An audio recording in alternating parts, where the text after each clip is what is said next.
It's Reimu Yukiri. It's Marissa. Yukiri. Marissa, I've been seeing a lot of talk on social media lately about how Taiwan might actually become a reality. Oh, that's right. And it's not a joke or a conspiracy theory, but a lot of it is realistic analysis. I used to think war was something from the past, but now it feels like it could really happen. That's right. Tensions between China and Taiwan in particular have been rising rapidly in the last few years. And in the worst-case scenario, if Taiwan were attacked, Japan wouldn't get away with it either. Hey, wait a minute. Why would Japan get dragged into this? Look at it geographically. Taiwan and Japan's southern islands are right next to each other, and there are US military bases there too. I see. No, that's not funny. So this time, I'm going to explain in detail the scenario of what would happen if China were to invade Taiwan. Wow, it's scary, but I think it's important to know about it. Of course, it's not just about scare people. I'll also talk about what kind of preparations are actually necessary and how to deter it. Well then, take your time. By the way, the situation in Taiwan has been getting tense again recently. The relationship between China and Taiwan has always been tense. But this time, it's not just a matter of threats or pressure. There's a possibility that China may actually decide to seriously invade Taiwan. Wait, does that really mean war? Let's think about what would happen if that were to happen. It's said that the cause would be serious instability within China. Instability, economic or political? Yes. For example, the collapse of the real estate bubble and the rise in mass production, as well as dissatisfaction within the Eastern Party and popular demonstrations. In other words, when things start to get tough domestically, they create an enemy outside. That's right, it's a common tactic. The government of the peasants starts moving under the pretext of unifying Taiwan in order to spread dissatisfaction among the people. This is the military action called the Operation Motherland Unification. Wait, is it going to start all of a sudden? It's thought that without warning, a stage will gather around Taiwan under the pretext of an exercise, and then one day, it will suddenly shift to full-scale operations. That's too scary. The whole world will be shocked. But the ones who will be the most shocked will probably be the US and Japan. Huh? Hasn't the US always been on Taiwan's side? Usually, it is, but in fact, it has adopted a policy of strategic ambiguity. What does that mean? It's unclear? Oh, it means that it won't necessarily come to Taiwan's aid if it is attacked. Even if an attack actually occurs, it may not immediately intervene militarily. So what will Japan do? Just stand by and watch? Japan is not someone else's problem either. If an emergency were to occur in Taiwan, Japan's southern islands would be drawn into the conflict. In particular, Okinawa, the US, and Ishigaki would become complete front lines. Isn't that dangerous? That's Japanese territory. That's why the Japanese government will immediately convene an Emergency Security Council meeting. There, Taiwan may declare that it is an emergency in Japan. Does that mean Japan will be drawn into the war? To be precise, it means that Japan's defense line will shift southward all at once. The self-defense forces will also need to deploy on a large scale to the southern islands and cooperate with Taiwan. Are you kidding me? I never imagined it would be that realistic. Maybe it's not so far-fetched after all. The Chinese Communist Party has been forcing Taiwan to look outside whenever its economy has been in trouble. Moreover, pressure on Taiwan has been increasing year by year in recent years. So the seeds of war are already brewing. Oh, and it could ignite the moment China thinks it can win now. There was actually a situation where a fleet was lined up in the Taiwan Strait under the pretext of military exercises, and the reality is that there is no guarantee that the international community will be able to stop it. Sigh, it sent shivers down my spine. But this could actually happen in real life, right? That's right. That's why we need to understand the situation properly. Now, if an invasion of Taiwan begins, the most attention will be paid to America's actions. Of course America will come to the rescue right away, right? But actually, some people think that it might not act right away. Why? After all that glare it has given China. That's what they call America's strategic ambiguity. That word again. What does it mean specifically? In other words, they are taking the position of deliberately not saying whether they will help or not. It's a warning to both sides, telling China not to get involved and encouraging Taiwan to become more independent and not rely on it too much. Yeah. But the fact that they're being ambiguous means there's a chance they won't do anything. That's what I mean. In fact, the US has been cautious about military intervention in the past. So it's quite realistic that they won't intervene immediately in Taiwan's case. Are you kidding me? So Taiwan will be abandoned? It's not necessarily the case that they'll abandon it completely, but it's likely that they'll wait and see at first. They'll move gradually while watching international sentiment and the responses of other countries. But if Taiwan can't be held, won't it be too late? That's why that blank period is the most dangerous. And in the meantime, there's a country that will step forward instead. What, Japan? That's right. There's a high possibility that Japan will be on the front lines. In particular, the southern islands, such as the United States Islands, Ishigaki Island, and Miyako Island, are right next to Taiwan. They'll become a full-fledged battlefield. But does that mean the self-defense forces will be deployed? Of course.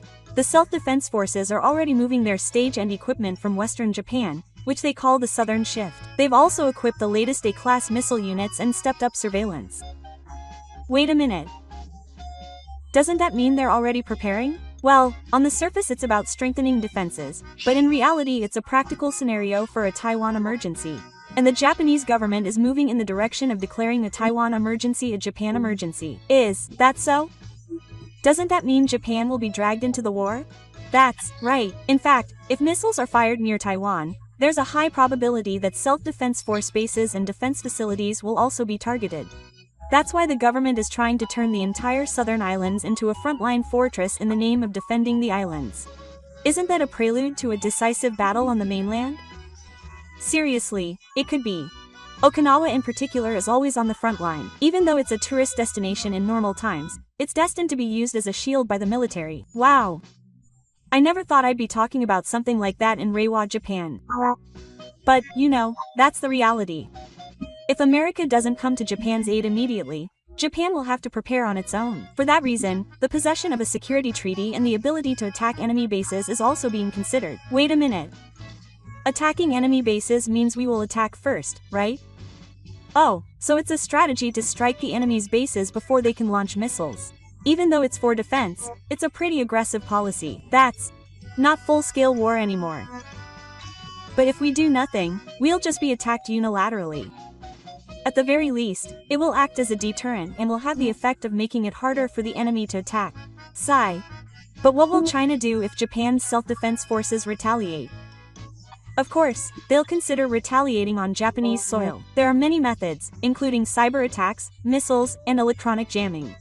So could Tokyo, Osaka, and other cities be targeted? It's hard to say if it will go that far, but it's not completely safe. That's why Japan is now moving in the direction of being able to defend itself. But is there really no way to avoid war? Of course there is. That's what diplomacy and deterrence are all about. However, that presupposes that we correct reality and prepare properly. It's not a world where peace will come even if we don't prepare. I see. So it takes a certain level of determination to maintain peace. That's right. Determination and preparation are the greatest weapons to prevent war. So if China were to start advancing on Taiwan, let me tell you a scenario of how they would actually act. Will they just launch missiles out of nowhere? No, they won't just bomb them out of nowhere. They'll probably proceed in a very planned manner. The Chinese military is adopting a new tactic called multi-domain operations. Multi-domain, ? That's another difficult word.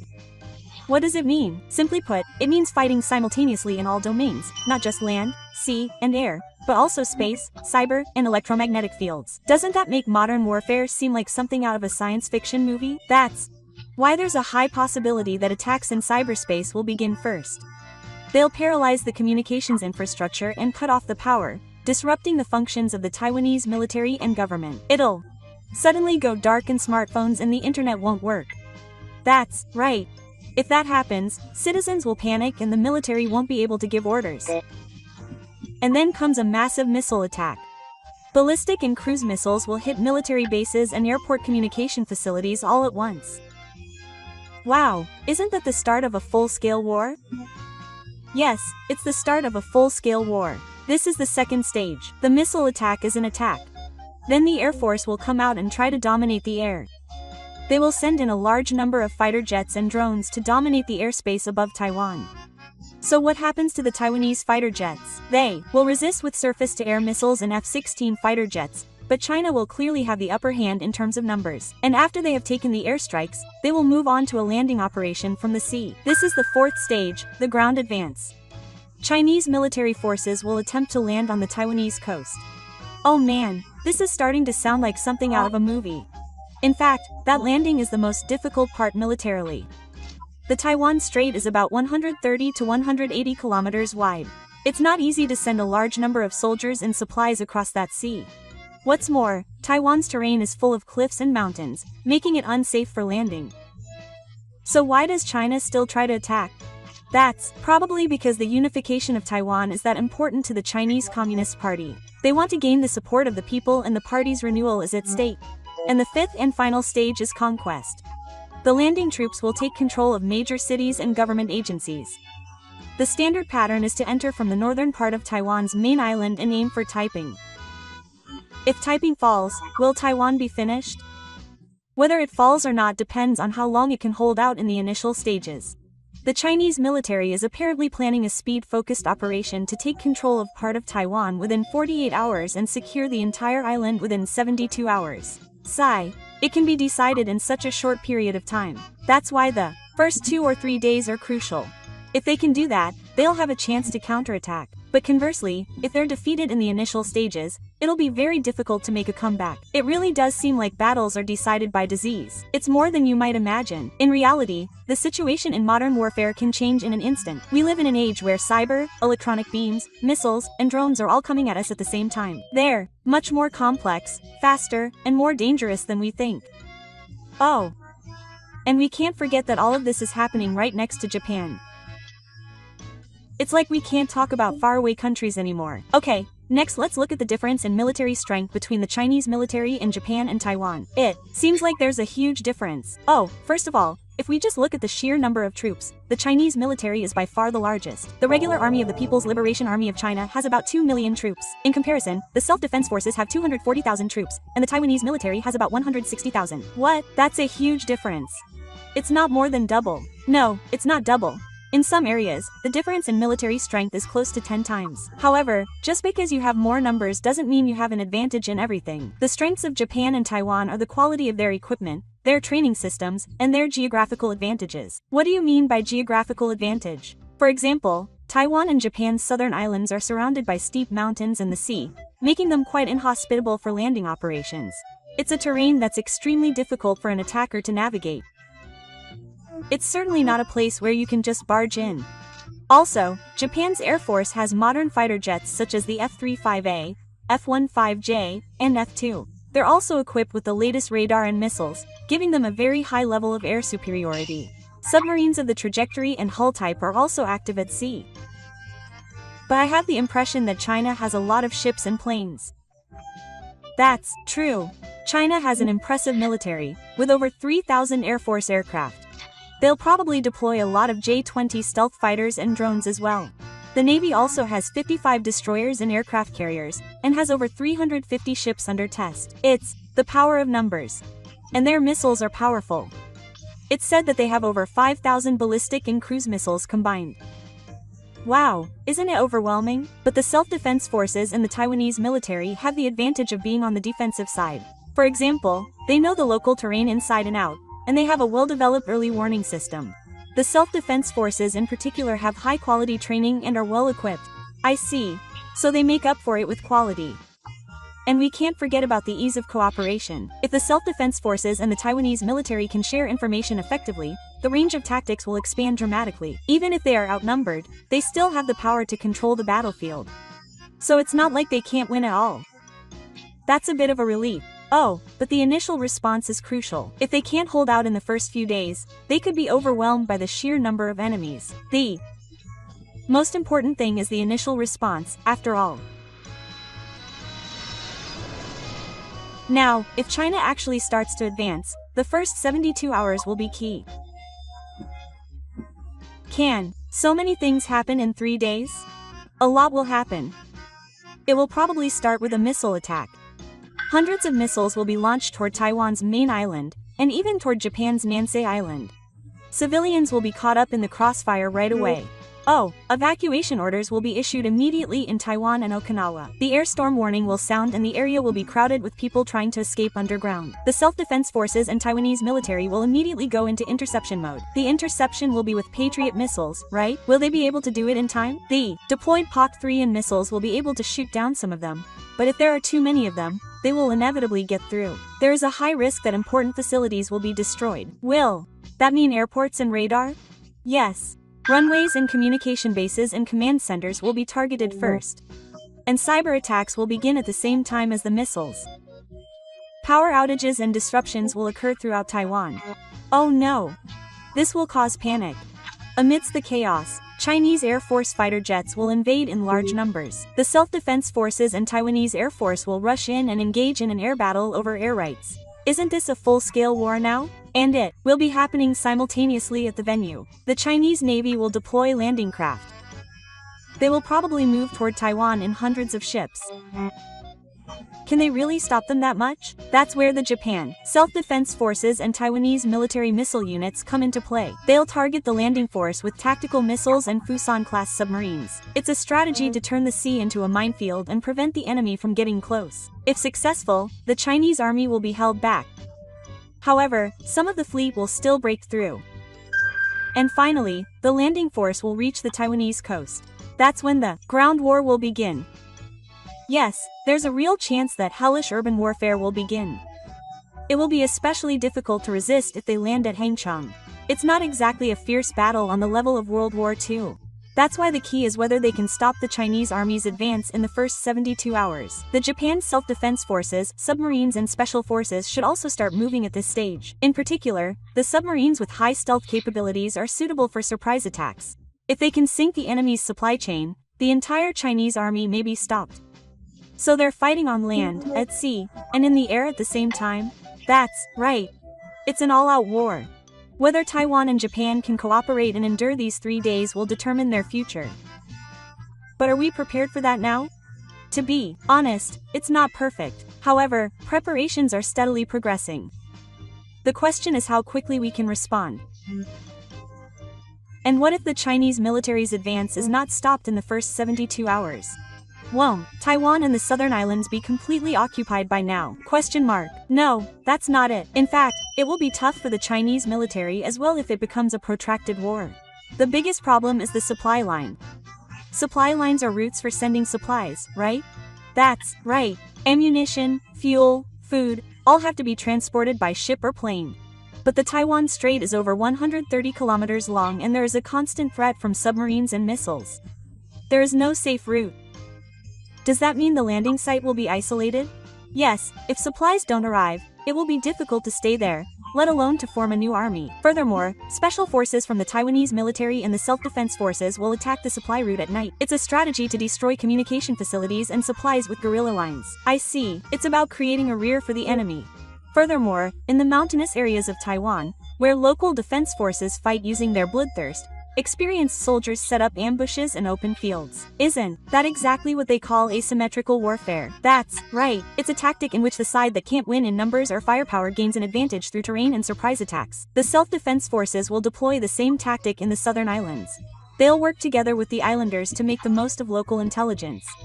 So even if they land, they won't be able to move as they want. That's right. That's the trap of a protracted war. The Chinese side is aiming for a short, decisive battle.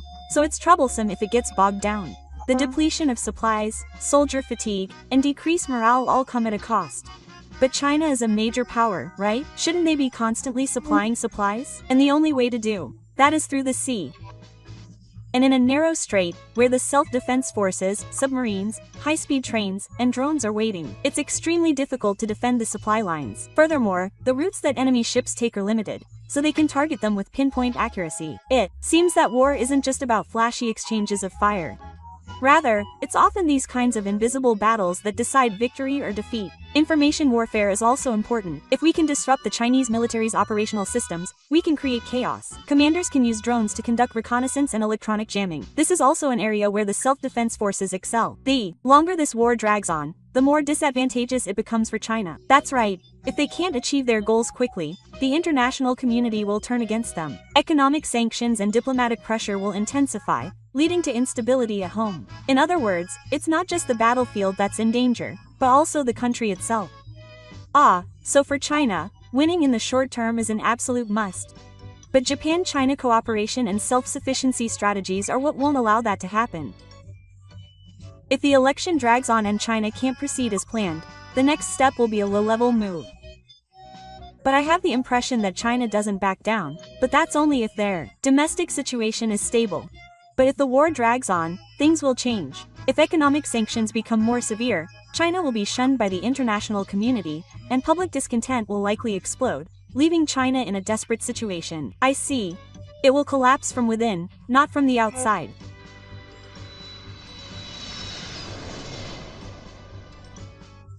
China will also face other problems.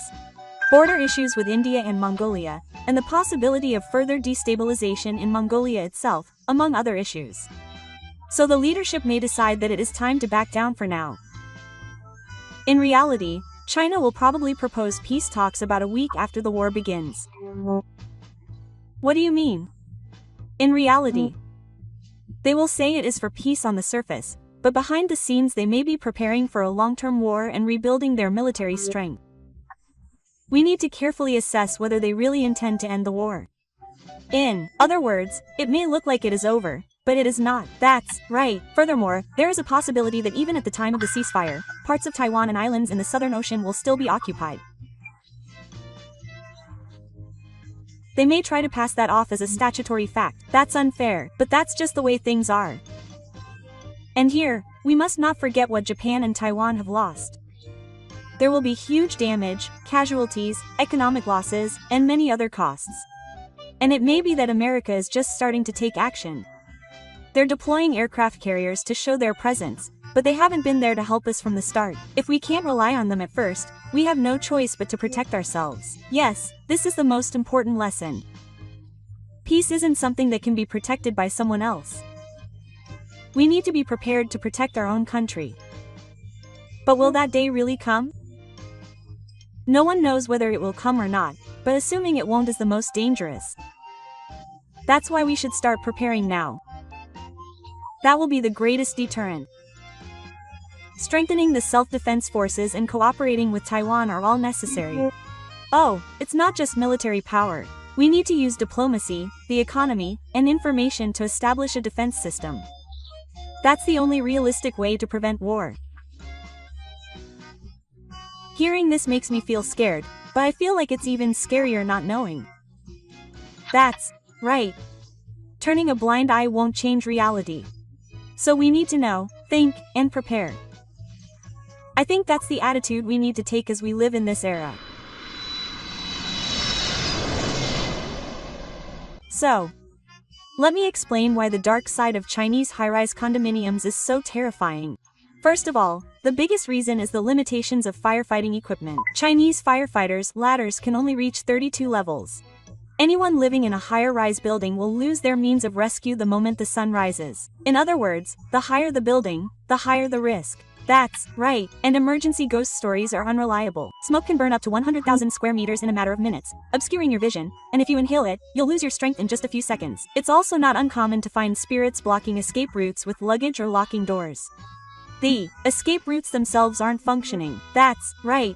In addition, sprinklers and fire extinguishers are often left uninspected. Even when a fire breaks out, they're not repaired. In China, buildings are often only fitted with safety measures when they're being built, and maintenance is often neglected after they're completed. That's why once a fire breaks out, it spreads quickly. In fact, high-rise apartment fires have broken out every year in cities like Chongchun and Chongji. Even when the fire department arrives, residents of the upper floors can't be rescued in time, and the damage spreads. Statistics show that over 30,000 fires have been recorded in the past 10 years, many of which have been in high-rise buildings. It's scary not just because of the numbers, but because they've actually happened so many times. The elderly and children are particularly at risk. People with weak legs or low physical strength can't use the stairs to escape. Elevators also stop working in the event of a fire, so they have no means of escape. Normally, a home would be the safest place to live, but instead it has become a life-threatening situation. That's exactly what the 93% mortality rate is all about. The moment a fire breaks out in a high-rise building, there's nowhere for most residents to escape. But it's not just the fires. The buildings themselves also start to deteriorate quickly. Yes, that's a serious problem too. In Japan, condominiums are designed to last over 100 years, and with regular repairs they can last for 150 years. However, in Taiwan, China, the exterior walls often peel off and the iron is exposed after just 10 to 15 years. 10 years is still a long time, but that's how people feel. In Japan, properties that are 10 years old are still popular and sold at high prices. But in China, they're already in bad shape by that point. In particular, in housing complexes built in the 1990s, accidents have occurred in which exterior walls have fallen off before the area has been in operation for 30 years, injuring passersby. Building standards are lax. Standards exist, but in reality, as long as the exterior is in good shape, the internal structure and durability are put on the back burner. That's why even buildings that are supposed to last 50 years are in danger of not even lasting 20 years. It's not just the exterior walls, but also the facilities that are at risk. That's right. The estimated lifespan of an elevator is 15 to 20 years. But in China, repair costs are so high that no one wants to pay. It can cost several million yen per month for one elevator. As a result, there have been reports of apartment buildings in various places that have been left unattended and remain stationary even after breaking down. What will happen to the people living in Gaohui? Daily meeting. In fact, in Shinsengumi's white apartment, half of the elevators stop working after 12 years, and residents have to go up and down the stairs more than 20 times every day. It has become difficult for the elderly and small children to even go outside. That's more like a punishment than a smile.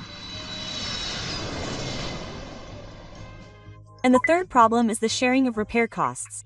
In Japan, the management is well organized and the maintenance reserves are collected in a planned manner. However, in China, residents push the burden onto each other, failing to reach an agreement, and as a result, the building deteriorates rapidly. No one takes responsibility, so it deteriorates rapidly. The exterior walls are collapsing and the elevators don't work. And it's only been around for 15 years? It's hard to believe in Japan. They may look luxurious, but in reality they are consumables with zero durability. That's why tower condos in China have such short lifespans. That's right, the infrastructure for daily life is not just the buildings themselves, but that's also a problem. It's true that water noise and other problems occur on a daily basis in tower condos in China. For example, the water supply. In the upper floors, the water pressure is often insufficient and the water doesn't come out. Even when it does come out, it's murky brown water or water mixed with iron.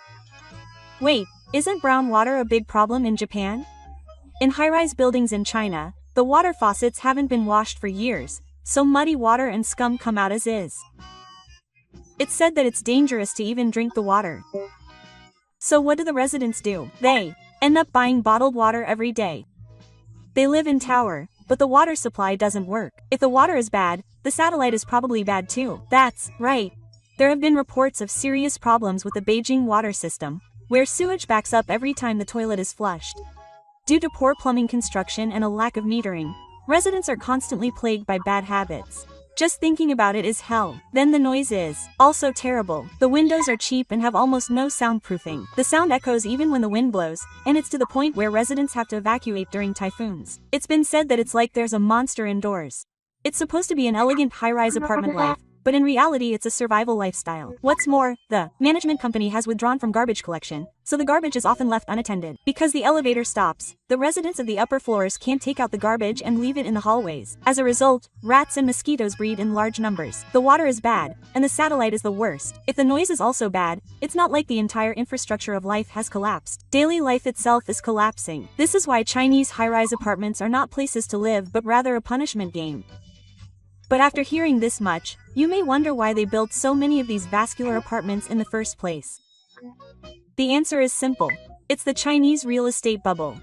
Local governments and developers prioritized numbers and simply built as many as possible. As a result, more than 350,000 high-rise apartment buildings stand on Chinese soil. Of these, more than 50,000 are said to be already at risk of collapse.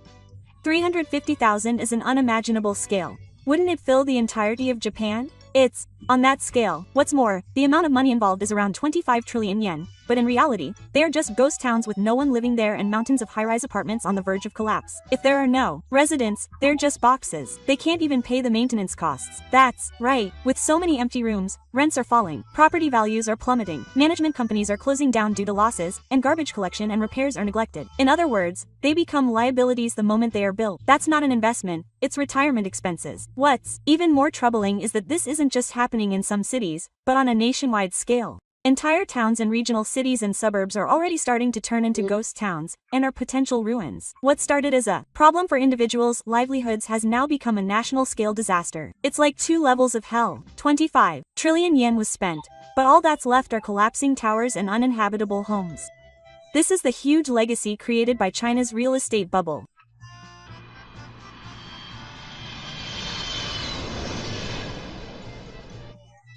Speaking of cities in China, I've heard of villages in cities. Yes, that's a phenomenon called urban villages. Although cities look modern on the outside, traditional villages remain in their centers. This is the result of land that was originally rural being swallowed up by the wave of urban development, and only the houses that were left behind for redevelopment remain. A village remains all alone in the middle of the city, and a large number of people who have come to work from the countryside have settled in these villages. Because the rent is cheap. As a result, the city has once again become a slum in Takuma. A part of a modern city has become a slum. Furthermore, the root cause is the household registration system. In China, urban and rural households are separated, and people from rural areas cannot receive education or social security even if they live in the city. As a result, they had no choice but to live in yen villages, where there are many illegal buildings. The system created discrimination and forced people into these areas. But that's not the only problem. Illegal buildings are densely packed, and there are many narrow alleys that even firefighters can't enter. In 2017, a fire broke out in the Beijing district, killing 19 people. This is no longer an accident, but a man-made disaster. Moreover, after the fire, the government chose to resort to coercion rather than prevent a recurrence. As a result, hundreds of thousands of people were forced out onto the streets in the middle of winter. That doesn't solve the problem, does it? That's right. Instead of fixing the root of the problem, the system and the blood vessels of the buildings, they abandoned the residents in order to protect the appearance of the city. This is the dark side of urban development in China. People who dreamed of living in the city ended up losing their snowy countryside. It's kind of sad. Nian villages still remain, with only a few hundred remaining along the coast. The city may look shiny on the outside, but behind it, slums continue to expand. What will happen if we leave it like this? It seems like we've reached our limit. In fact, the real limit is yet to come. Around 2030, all the high-rise condominiums in the Chinese frontier that are 15 to 20 years old will simultaneously become dilapidated. In other words, it's the 2030 problem. It's hard to believe that they'll collapse in 15 years in Japan. Oh, but buildings in China have short lifespans. It's predicted that exterior walls will fall off, elevators will break down, and water pipes will burst all at once. What's more, the repair costs will be astronomical and beyond the ability of residents to bear. So, there will be a massive flood of collapsed condominiums in 2030. That's right. Furthermore, the number of tenants is decreasing due to man-made phenomena. Maintenance costs are high even though there are no residents. As a result, ruins and ghost towns will spread rapidly. What about young people? They probably won't buy anything. The word "tanpaka" has become popular recently. More and more young people are dropping out of the race and giving up on buying a house or getting married. They've learned the reality that even if you take on a mortgage for the rest of your life, your house will collapse in 15 years. It's only natural that people will lose motivation when they know that their future is not guaranteed no matter how hard they try. In other words, the 2030 problem is not just about buildings collapsing. It's a bomb that will shake the entire social structure of China. Homes are supposed to be assets, but they're only becoming liabilities. It's only natural that fewer young people will get married and have children under such circumstances. It's a scary future when the collapse of buildings leads to the collapse of society. Yes. After 2030, China will have a huge number of unsustainable high-rise buildings. From now on, it's going to be an era where it's not about growth but about how to manage collapse. Hearing this, it seems like China's high-rise condominiums are not dream homes, but hellish traps. Exactly. There's no escape from the risk of fire, and they collapse after 10 to 15 years. The infrastructure for daily life also doesn't function. Furthermore, the real estate bubble has created ghost towns all over the country, and in the high-rise villages, the distortions in the system are creating slums. And by 2030, all the old houses will explode at once. The housing problem is directly linked to the instability of society as a whole. That's right. A home should be an asset and a place of security. But China's high-rise condominiums have become nothing more than liabilities and risks. This is putting pressure on the lives of the people and robbing young people of their hopes for the future. It's not just that buildings are collapsing, it's shaking the very foundations of the whole thing. It's like if you run away, you're out of luck. I hope this explanation has helped you understand the dark structure that China's Tawang is hiding. That's all for the explanation. Was it easy to understand? So if you enjoyed this video, please subscribe to the channel. Come back again and relax.